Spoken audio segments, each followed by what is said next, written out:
नमस्कार, स्वागत है आपका बैंक गुरु प्लेटफॉर्म पर।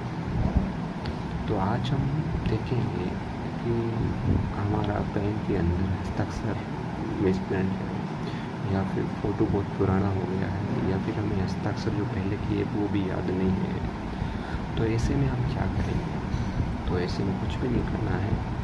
बैंक बड़ौदा की शाखा में जाके हमें फॉर्म संख्या 31 ए प्राप्त कर लेना है या फिर इसे हमें हस्ताक्षर कार्ड के नाम से भी हम बैंक के किसी भी कर्मचारी से मांग करें वो ये कार्ड प्राप्त कर सकते हैं। तो क्या करना है और क्या भरें और क्या न भरें, तो हम कंफ्यूज हो जाते हैं कि क्या हमें वाकई ये 4 फोटो चिपकाना पड़ता है, क्या हमें वाकई 4 हस्ताक्षर करना पड़ता है, तो क्या करें या हस्ताक्षर कहाँ करें, ये कुछ सवाल आम कस्टमरों के दिमाग में रहते हैं। तो आज के बाद में ये सवाल कभी नहीं रहेंगे। तो सबसे पहले हमारे पास में ये होना चाहिए कि बैंक जाते समय हमारे पास में एक तो हमारे पास में फ़ोटो होना चाहिए, एक फ़ोटो होना चाहिए, प्लस एक आधार कार्ड होना चाहिए। जब आधार कार्ड और फ़ोटो दो हमारे पास में है तो हम लोग इस फॉर्मेट को पूरा करके अपनी जो कमी है उसको पूरा कर सकते हैं। तो सबसे ऊपर आपको किसी भी बैंक शाखा का नाम लिख देते हैं। जैसे हम माना कि हम इसमें लिख देते हैं कि बाड़मेर है, ये शाखा है, ठीक है ना। तो कोई भी शाखा का नाम लिख सकते हैं और यहाँ पर आप अकाउंट नंबर लिख दीजिएगा। तो अकाउंट नंबर में 14 डिजिट वाले जो भी है यहाँ पर आप अकाउंट नंबर लिख देंगे। तो उसके बाद में जो भी है इस प्रकार से आप 14 डिजिट के अंदर है वो नाम है वो लिख देंगे कि 1 2 3 4 5 10 11 12 13 14 इस प्रकार से आपका वो है डिजिट हो जाएगा। और ध्यान रहे इसको छोटे अक्षरों में लिखें कि जितना इससे बाहर ना जाए। तो ऐसे करके आप ये अकाउंट नंबर आप लिख देंगे।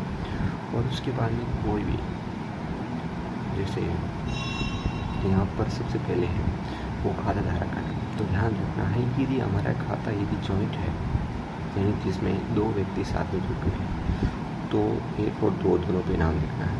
यदि खाता सिंगल है यानी सेविंग अकाउंट है या कोई भी हो जनधन का है तो सेविंग अकाउंट है तो आपको ध्यान रखना है या एक नंबर है जो इसी पे आपका नाम ले लेना है।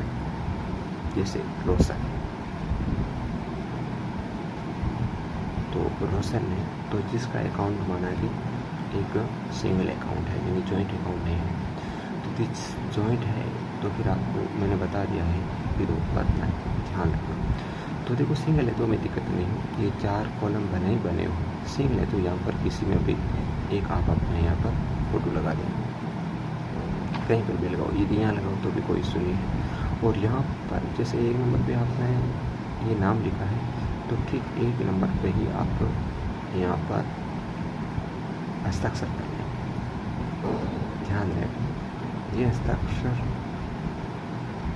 करने के बाद इसको याद रखना, क्योंकि जब भी आप बैंक में जाते हो तो आपके पास सामने एक हस्ताक्षर की बहुत बड़ी समस्या होती है कि मैंने अकाउंट समय खोला तो उसमें कौन सा हस्ताक्षर किया या कैसा नहीं किया होगा।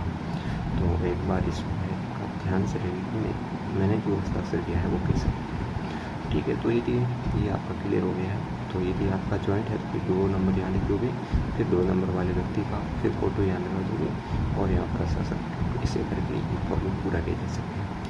चलो ये अपना क्लियर हो गया। अभी तक आप हस्ताक्षर सत्यापन पे आपको हस्ताक्षर नहीं करना है, ये बैंक के अधिकारी भी करेंगे, तो आप इधर जाने की कोशिश भी ना करें। और उसके बाद में आपको क्या करना है कि यहाँ पर पुनः एक बार खाता संख्या लिख लीजिए और जिस तारीख आप ये प्रक्रिया कर रहे हो तो उसकी डेट आप लिख दीजिएगा। जैसे कि मान लीजिए हम ये प्रक्रिया कर रहे हैं तो चलो ये 23/7/2026 है वो लिख देते हैं। ऐसे करके आप यहाँ पर वो हस्ताक्षर जो कौन है आप यहाँ पर खाता संख्या लगा देंगे। तो यहाँ पर ये थोड़े कस्टमर यहाँ पर क्या हो जाती है कि कन्फ्यूज होता है, लेकिन बाकी हमें ये फॉर्मेट भी भरना होता है या नहीं होता है। तो ये भरना होता है। तो यहाँ पर आपको क्या करना है, नॉर्मली आपको जो एड्रेस है वो इस लाइनों में लिख देना है। कई कंफ्यूज हो जाते हैं कि हमें एड्रेस लिखे कौन सा, कि बैंक डायरी वाला लिखें या फिर आधार कार्ड वाला लिखें। तो पैराग्राफ आपको कोई डरने की बात नहीं है।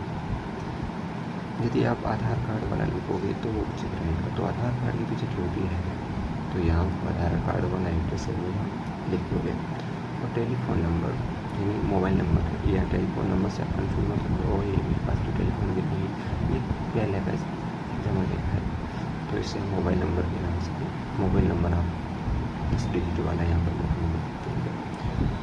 यानी बाकी ज़्यादा ये पिक्चर ज़्यादातर का नाम चलो कर देना, और खाता से ये फोन है वो लिख देना, यहाँ पर कोई दिक्कत वाली बात है नहीं। और तो ये आपको प्रक्रिया हो जाएगी पूरी। तो यहाँ पर भी आपको कोई साइन नहीं करना है, ये कॉलम वैसे ही खड़े होना है। कभी कभार कस्टमर इसको भी साइन कर देते हैं जो कि गलत है, नहीं करना है। आपका सिग्नेचर बस इसी हस्ताक्षर नमूने के अंदर ही होना चाहिए। तो ये प्रक्रिया होने के बाद में बिल्कुल अपनी प्रक्रिया पूरी हो जाती है।